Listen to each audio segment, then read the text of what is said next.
Punjab food authority और patrolling police की बड़ी मुश्तरका कार्रवाई। लोगों को मुर्दा मुर्गियां खिलाने वाला 2 रुकनी गिरोह पकड़ा गया। 300 मुर्दा मुर्गियां रंगे हाथों बरामद करके 2 सप्लायर गिरफ्तार कर लिए गए।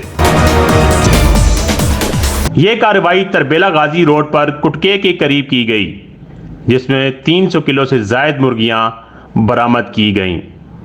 ज़राए ने बताया कि मुर्दा मुर्गियां एक फार्म हाउस में जमा करके सप्लाई की जाती थीं।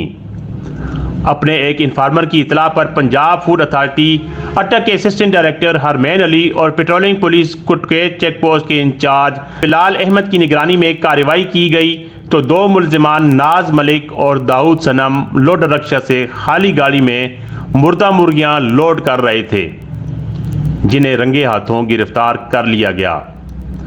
ज़राए ने बताया कि तरबेला रोड पर मुर्गियों के कई शेड्स हैं, जहां से मुर्दा मुर्गियां लोडर रक्षा के जरिए उठाकर फार्म हाउस में जमा की जाती हैं, जो कामरा, हजरो, अटक समेत खैबर पख्तूनख्वा के मुख्तलिफ शहरों में कायम फूड पॉइंट्स और होटलों पर फरोख्त की जाती हैं।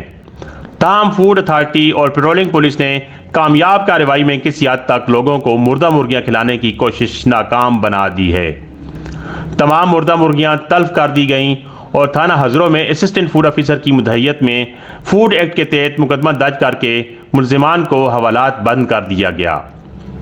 हरामखोर 2 मुल्जिमान की तस्वीरें जारी की गईं कि मुर्दा और हराम मुर्गियां खिलाने वाले हरामखोर खुद कैसे होते हैं।